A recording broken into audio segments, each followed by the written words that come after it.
오늘 나올 SK하이닉스의 실적 발표, 그리고 다음 주면 시작될 긴 연휴를 앞두고 오늘 장은 또 어떤 흐름을 보일까요? 오늘 장에서 가장 강하게 움직일 섹터와 종목, 가장 뜨거운 이슈 통해서 저희 미리 진단해 보도록 하겠습니다. 오늘은 송율 매니저와 함께하는 날입니다. 매니저님 안녕하세요. 안녕하세요. 네, 저희 첫 번째 이슈부터 바로 확인해 보도록 하겠습니다. 화면 통해서 이슈 만나보시죠. 네, 전력기기 뜬다. 북미 외형 확장 속도 업이라는 기사를 남겨주셨습니다. 오늘 이 전력기기 섹터를 가져와 주셨는데 어제 전력을 비롯해서 많은 섹터들이 골고루 상승이 나왔잖아요. 그 안에서 전력을 가장 주시하시는 이유가 뭘까요?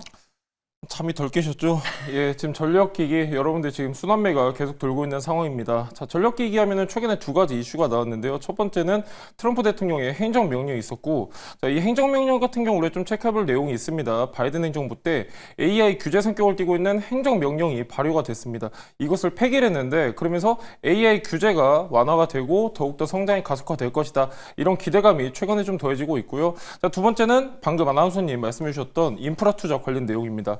최근에 지금 이제 계속해서 AI 투자는 확대되고 있는 상황인데 여기에 지금 포커스가 중요한 게 하나 나왔습니다. 자, 뭐냐면은 지금 718조 원 지금 투자 관련 내용이 나왔는데 자, 중요한 거는 이 빅3 기업 해당되는 기업을 좀 체크하실 필요가 있겠고요. 미국의 소프트웨어 기업으로 알려지는 오라클이 좀 중요한 것 같은데 자, 일단 가장 첫 번째 시작은 오라클에서 지금 짓고 있는 텍사스주의 데이터 센터가 스타트입니다. 그렇기 때문에 이 데이터 센터나 전력기기는 계속해서 우리가 좀 체크해 볼 필요가 있겠고 자, 두 번째 같은 경우는 AI 데이터 센터 급증에 대한 내용입니다. 자, 맞죠? 지금 이제 AI 같은 경우는 거의 대부분 전 산업 중심으로 확대가 되고 있는데 이 수요가 확대가 되면서 자연스럽게 AI 데이터 센터의 필요성이 증가가 되고 있는 시점입니다. 이 전력기기 같은 경우는 지금 일회성으로 볼 게 아니라 우리가 조금 시계를 길게 놓고 봐야 되는 업종이다라고 말씀드렸는데 자, 실제로 지금 이제 전력기기 같은 경우는 작년 하반기부터 계속해서 이러한 이제 업황 기대감이 더해지면서 우상향하고 있는 그런 상황입니다. 자, 대표적으로 저희가 이제 방송에서 11월 27일 날 말씀드렸던 일진전기가 있습니다. 일진전기 같은 경우도 지금 최근에 많이 올랐거든요. 자, 11월 때부터 계속해서 가파른 상승이 나타나는 것을 알 수가 있는데 11월 27일이니까 이때 저희가 TV 방송에서 말씀을 드렸습니다. 자, 일봉 차트 보시면은 계속 우상향하고 있는 것을 알 수가 있는데 자, 일진전기 같은 경우는 지금 우상향하면서 최근에 대량 거래가 터졌습니다. 자, 대량 거래 터져진 게 굉장히 중요한 의미가 있다라고 참고하시면 좋을 것 같고 자, 일진전기 저희가 말씀드릴 때만 하더라도 바닥권에 있었습니다. 바닥권에 있었지만 점차적으로 우상하는 모습 계속 이어지기 때문에 전력기기는 여러분들이 계속 체크하시면 좋을 것 같고요. 전력기기라고 하면 일단 일진전기뿐만이 아니라 뭐 변압기, 전선주 꼭 체크를 하셔야 되는데 제가 일진전기를 말씀드린 이유는 딱 두 가지였습니다. 얘 같은 경우는 두 가지 모멘텀을 다 갖고 있다고 말씀드렸었고 전체 매출 중에 한 85%는 전선에서 발생을 하는데 15% 같은 경우는 중전사업 부문, 그러니까 변압기입니다. 변압기 모멘텀이 있다라고 설명드렸는데 이런 종목 같은 경우도 지금 이제 11월 때부터는 계속 우상향했지만 다시 한번 눌림목 구간에서는 우리가 계속 체크할 필요가 있겠다. 좀 참고하시면 좋을 것 같고요. 자, 중요한 거는 전력기기 같은 경우는 아직도 노후 교체 수요가 남아있는 상황입니다. 자, 중요한 거는 이 노후 교체 같은 경우는 보통 우리가 사용 연한을 25년을 보고 있습니다. 지금 중점적으로 보고 있는 게 미국하고 유럽 중심의 교체 수요는 아직도 확대 중인 상황이기 때문에 계속해서 교체 수요는 상반기까지 못해도 이어질 전망이다. 이런 내용 참고하시면 좋을 것 같습니다. 네, 전력 수요가 폭발적으로 늘어나고 있는 와중에 어제 또 스타게이트 프로젝트까지 공개가 되면서 기대감은 더욱 커지고 있는 것 같습니다. 이 더 스타게이트 프로젝트 트럼프 대통령이 취임을 하자마자 가장 먼저 내세운 정책인데요. AI 패권을 이제 잡아내겠다라는 건데 앞으로 이제 데이터 센터가 줄줄이 건립이 될 텐데 그러면 뭐 전력기기 쪽은 물론이고 또 반도체 그리고 뭐 에너지 차원에서 원전 쪽도 수혜를 받을 수 있을 것 같은데 수혜를 받을 수 있는 업종들 뭐가 있을까요? 예, 아나운서님 지금 말씀해주신 업종들이 사실 다 좋습니다. 반도체도 좋고 뭐 데이터 센터도 좋고 다 좋은데 자, 일단 데이터 센터 안에 들어가는 품목에 대해서 여러분들 체크하시면 좋을 것 같고요. 고다층 기판이라고 앞전에 이수페타시스 추천드릴 때 말씀드렸었는데 이 MLB도 지금 수요가 급증을 하고 있는 상황이기 때문에 체크하시면 좋을 것 같고요. 뭐 이제 HBM 같은 경우 여러분들 잘 알고 계신 내용이긴 하지만은 자, 투자가 확대되면은 가장 먼저 움직이는 밸류체인 어디냐? 바로 장비입니다. 자, 대한민국 소부장 중에서 반도체 같은 경우는 장비에 특 최적화가 되어 있기 때문에 반도체 장비도 여러분들이 체크하시면 좋을 것 같고요. 전력기기 같은 경우는 아까 일진전기를 예시로 말씀드렸는데 너무 좋습니다. 지금 너무 좋고 변압기라고 좀 말씀을 드리면은 이게 주문한다고 해서 내일 배송되는 쿠팡 시스템이 아니거든요. 이거 만드는데 2년 걸립니다. 그렇기 때문에 고환율수에도 예상되는 시점이다. 참고하시면 좋을 것 같고요. 지금 아나운서님 말씀하셨던 대로 데이터 센터 관련하면은 이제 고다층 이런 이제 MLB라든가 혹은 이제 HBM도 체크하시면 좋고 전력기기도 여러분들이 참고하시면 좋을 것 같습니다. 네, 스타게이트 프로젝트 관련해서 반도체 안에서도 장비담 위주로 보시면 좋을 것 같고요. 그리고 전력기기 역시나 너무 좋다라고 언급을 해주셨습니다. 참고해보시면 좋을 것 같고요. 이어서 저희 두 번째 이슈로 바로 한번 넘어가 보도록 하겠습니다. 두 번째 이슈. 네, 방산이 나왔네요. 새해 복 터진 방산주. 올해도 빚보나라는 기사를 가져와 주셨습니다. 최근에 이 방산 빅4 기업들의 합산 영업이익이 2조 원을 넘을 거다라는 그 전망치가 나왔는데 방산주 이제 우리 시장의 주도주로 어느 정도 자리매김을 하면서 기대감 끊이지 않은 것 같습니다. 저희 어떤 포인트 체크해 볼까요? 예, 방산하면은 최근에 모멘텀이 조금 시들시들했던 게 뭐냐면은 계엄령 사태가 있었죠. 계엄령 사태 발생을 하면서 어떤 우려감이 더해졌냐면은 방산하고 원전이 하락폭이 컸습니다. 그 이유는 뭐냐면은 방산하고 원전 같은 경우는 특정 기업이 수출하고 싶다고 해서 하는 구조가 아니죠. 국가의 허락이 있어야 됩니다. 국가 간 거래, G2G 방식을 많이 채택을 하고 있기 때문에 추진 동력을 상실하겠다라는 우려감이 더해졌었습니다. 그러면서 원전하고 방산 같은 경우는 계엄령 이후에 한 12월 10일까지 한 15%, 10% 정도 빠졌었는데 지금은 다시 반등을 하고 있습니다. 정치적 리스크가 해소가 되고 특히 지금 올해 같은 경우는 중요한 내용이 한 가지가 나왔습니다. 자, 투자 포인트 한 3개 정도가 있는데 자, 일단 첫 번째 보시면은 여러분들도 아마 기사 보신 분들도 있을 거예요. 기획재정부에서 올해 지금 중요한 정책 방향을 발표를 했습니다. 2025년 경제 정책 방향을 내놓았는데 여기에 해당되는 내용 3가지 중에 하나가 바로 방산입니다. 방산, 원전, 엔터가 있는데 자, 지금 이제 최근에 투심이 많이 악화가 되었는데 다시 한번 우상향할 수 있는 모멘텀이 생겼다라고 보고 있고요. 자, 지금 중요한 거는 다시 한번 정책 리스크가 아닌 정책 기대감이 더해지고 있는 상황이다. 이런 거 좀 체크하시면 좋을 것 같고 두 번째가 좀 중요합니다. 5대 방산업체 같은 경우는 계속해서 높은 수주 잔고를 나타내고 있습니다. 최근에 조금 대형 수주가 저조하다 보니까 이 실적에 대한 우려가 좀 이제 갖고 계신 분들이 많으실 것 같은데 사실은 그렇지가 않습니다. 국내 5대 방산업체 같은 경우는 작년 3분기 기준 수주 잔고가 74조 원입니다. 최근 3년 동안 봤을 때는 한 2.5배 정도 증가 수치고요. 계속 유지를 하고 있습니다. 수주 잔고 유지하고 있고 이 얘기는 뭐냐면은 기간을 나눠서 매출에 인식이 될 거기 때문에 여러분들이 그렇게 크게 걱정할 상황은 아니다. 지금 또 폴란드 2차 수주 모멘텀도 있고요. 중요한 거는 전 세계적으로 방위비 증가가 시작이 됐습니다. 미국 같은 경우는 트럼프 행정부 기대감도 있겠지만은 이미 바이든 행정부 때 올해 방위비를 사상 최대로 편성을 해놨습니다. 옆집 대만하고 일본 같은 경우도 지금 사상 최대로 편성을 해놨기 때문에 이 방위비 같은 경우는 계속해서 우리가 꾸준하게 체크할 수 있는 부분이고 자연스럽게 방산 수요로 이어질 수 있기 때문에 참고하시면 좋을 것 같습니다. 네, 방산주 정책적인 기대감은 물론이고 실적면 그리고 앞둔 모멘텀이 많기 때문에 계속해서 상승은 이어질 거란 의견이었습니다.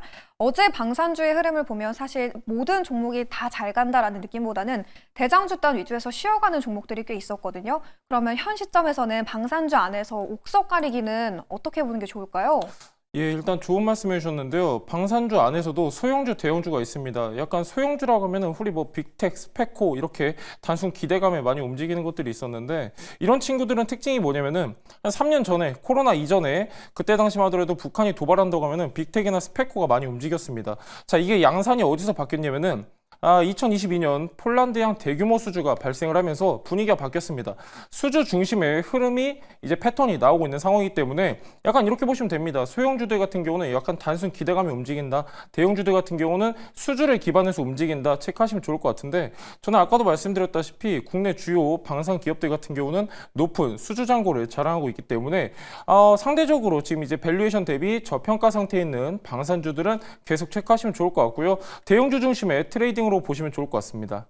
네, 송유일 매니저는 대형주 위주의 전략을 가져보자라고 의견을 남겨주셨습니다. 그렇게 정리해 보도록 하겠고요. 저희 이어서 리뷰 기업 살펴보도록 하겠습니다. 요즘 원전주가 너무 잘 가고 있는데 그 안에서도 저희가 편입하고 있던 종목이 있었거든요.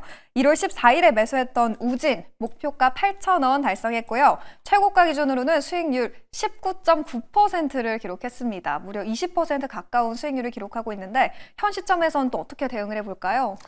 아나운서님은 지금 이제 최고점으로 너무 좋게 말씀해 주셨는데 지금 종가 기준으로 한 15% 정도 수익을 유지하고 있습니다. 자, 우진이라고 하면 여러분들도 잘 아시다시피 논의 계측기를 갖고 있는 기업으로 알려져 있는데 자, 이 논의 계측기 같은 경우는 굉장히 중요한 부품이라고 말씀을 드렸습니다. 원전 안에 필수적으로 들어가야 되는 부품인데 이 논의 계측기 같은 경우는 지금 전 세계적으로 봤을 때 이걸 만들 수 있는 국가가 3개밖에 되질 않습니다. 미국, 프랑스 그리고 우리나라인데 유일합니다. 우진이 유일한 기업이고 자, 얘 같은 경우는 실적이 굉장히 좋다라고 말씀드렸는데 5년 연속 실적 고성장 중인 기업입니다. 자, 여러분들한테 최근에 좀 강조드리고 있는 내용이 원전 해체 시장에 좀 포커스를 두셔야 된다 말씀드렸는데 자회사 우진 엔텍이 있습니다. 우진 엔텍을 통해서 원전 해체 사업도 진행하고 있기 때문에 모멘텀이 굉장히 많다. 참고하시면 좋을 것 같고요. 저희 방송에서 말씀을 드리고 나서 지금 최근에 좀 많이 우상향하고 있는 모습인데 자, 저는 더 올라갈 수 있는 룸이 있다라고 생각을 합니다. 왜 그러냐면은 지금 이제 회복한 수치가 어떤 수치냐면은 계엄령 이전의 주가입니다. 그렇기 때문에 아직도 전체적으로 봤을 때는 상승할 수 있는 룸이 더 많다. 그러니까 보유하고 계신 분들은 한 절반 정도는 익절하시고 절반은 홀딩하셔도 좋을 것 같습니다. 네, 우진 보유하고 계셨던 분들은 절반 정도는 차익 실현을 해보고 절반 정도는 계속해서 홀딩을 해보셔도 되겠습니다. 그럼 이어서 저희 오늘 방산 그리고 또 전력 살펴봤는데 트럼프 트레이드 섹터 위주로 한번 체크를 해봤습니다. 그 안에서 가장 유망한 기업 하나를 꼽아보고 싶은데요. 오늘의 탑픽 기업 어딜까요, 매니저님? 예, 뭐 탑픽이라고 하면 사실 몇 종목 되지 않는데요. 저는 풍산 보도록 하겠습니다. 풍산 같은 경우 여러분들도 아시다시피 탄약 관련주로 알려져 있는데 너무 좋은 기업입니다. 자, 왜 그러냐면은 한 3가지 정도 말씀드린다고 하면은 일단 얘 같은 경우는 2가지 사업 부문이 있습니다. 자, 첫 번째는 신동 사업 부문이라고 있습니다. 전체 매출 중에 한 70% 정도를 차지하고 있는데 구리 관련 사업을 영위하고 있습니다. 그러니까 구리 가격이 상승하게 되면은 자연스럽게 매출도 증가하는 구조입니다. 이 얘기를 왜 드리냐면은 제가 풍산에 사실 앞전에도 말씀을 드렸습니다. 그때 투자 포인트 중에 하나가 구리 가격이 반등을 하고 있다. 작년 11월부터 계속 구리 가격은 반등을 하고 있는데 얼마 전에 단기 최고점을 찍고서는 지금 조정을 받고 있습니다. 근데 앞으로도 실적에 반영될 수 있는 긍정적인 부분들이 많이 남아있기 때문에 구리 가격 관련해서 어느 정도 기대감이 더해지고 있는 상황이다. 참고하시면 좋을 것 같고요. 탄약 사업 부분에 우리가 좀 포커스를 맞출 필요가 있습니다. 얘 같은 경우는 5.56mm 소구경 탄환부터 해가지고 155mm 포탄까지 종합적으로 생산을 하고 있습니다. 이 지금 포탄 규격 같은 경우는 우리나라에서만 쓰는 규격이 아닙니다. 나토군 규격에도 해당이 되고 미군에서도 쓰고 있는 규격입니다. 지금 우크라이나 전쟁 같은 경우는 우리나라 직접적으로 공급을 하지 못하고 제3국을 우회해서 지금 공급을 하고 있는데 실적이 너무 좋습니다. 앞으로도 추가 수주 기대감이 더해질 수 있기 때문에 꼭 체크하시면 좋을 것 같고요. 실적도 굉장히 좋습니다. 올해 같은 경우도 작년 대비했을 때 한 12% 증가할 것으로 보고 있고요. 영업이익도 한 10% 증가할 것으로 보고 있어서 참고하시면 좋을 것 같습니다. 네, 오늘의 탑픽 기업은 풍산이었습니다. 4분기 실적 발표를 앞두고 기대되고 있는 기업 중 하나인데요. 장기적으로 구리 수요 견조할 것으로 예상이 되고 있고 또 방산 부문의 실적도 안정적으로 나올 걸로 기대가 되고 있기 때문에 오늘장에서 꼭 주시해 보셔도 좋겠습니다. 그렇다면 이제 업종별 종목별 순환매가 빠르게 진행이 되고 있고 또 다음 주에 긴 연휴를 앞두고 있잖아요. 오늘장 전반적인 흐름은 또 어떻게 전개될까요? 사실 다들 큰 기대는 없으실 것 같아요. 연휴가 너무 길다 보니까 거기에 많은 기대하고 계실 것 같은데 오늘 같은 경우도 우리가 체크해볼 내용이 아까 아나운서님 강조를 해주셨는데 AI 데이터 센터 쪽 체크하시면 좋을 것 같고요. 718주라고 하면은 사실 우리가 수치적으로 안 와닿아서 그렇지 굉장히 큰 금액입니다. 자, 여러분들 IRA 같은 경우는 680조 원이었는데 모멘텀이 지금도 이어지고 있는 만큼 AI 데이터 센터 관련한 이제 기판이라든가 HBM 같은 경우는 꼭 체크하시면 좋을 것 같고요. 트럼프 트레이딩, 원전, 조선, 방산 계속 주목하시면 좋을 것 같습니다. 네, 오늘장에서 가장 주목해볼 섹터들 한 번에 정리해 주셨고요. 그렇다면 방금 살펴봤던 풍산 목표가 손절가 라인은 또 어떻게 잡아보면 좋을까요? 일단 중요한 거는 풍산 같은 경우는 지금 가격대가 우리가 좀 체크해볼 필요가 있습니다. 최근에 이제 12월 9일 저점을 형성하고 있는데 이때가 계엄령 이후에 증시가 150조 빠졌던 시기였습니다. 가장 강한 지지 라인이라고 생각하시면 좋을 것 같은데 제가 여기 동그라미 친 부분이 어떤 부분이냐면은 우리 방송 12월 11일 날 추천드렸던 내용입니다. 이때는 제 목표가를 55,000원 말씀드렸는데 지금 사실 어떻게 보면 목표가는 달성을 했습니다. 지금 주가가 55,600원이기 때문에 달성은 했는데 제가 오늘 또 말씀드린 이유가 뭐냐면은 아직까지 꾸준한 대량 거래가 터지지 않았다. 그 얘기는 뭐냐면은 강력한 한 방이 나올 수 있는 자리거든요. 그렇기 때문에 여러분들이 눌림목 구간에서는 계속 참고하시면 좋을 것 같고 목표가는 63,000원 보시면 좋을 것 같고요. 63,000원 같은 경우는 단기적 매물대가 같이 상존해 있는 구간이기 때문에 63,000원 그리고 손절가 같은 경우는 하단 부근인 48,000원 보도록 하겠습니다. 네, 매전이 풍삼처럼 또 강력한 한방 나와줄 수 있는 또 다른 기업도 궁금하거든요. 어디서 또 자세한 전략 들어볼 수 있을까요? 예, 뭐 최근에 이제 재건주가 순환매 들고 있는데 저번 주 아무도 관심 없을 때 제가 네이버 밴드의 가장 저평가 상태인 재건주 말씀을 드렸습니다. 또 이제 저평가 관련 종목들은 네이버 밴드에 많이 올라와 있으니까요. 네이버 밴드에 송유일 검색하시면 좋을 것 같습니다. 네, 앞으로 크게 오를 수 있는 저평가 종목들 궁금하시다면 송률 매니저의 네이버 밴드 참고해 주시면 되겠습니다. 그럼 저희는 내일 더 다시 대박의 확률로 돌아오도록 할게요. 오늘 말씀 고맙습니다.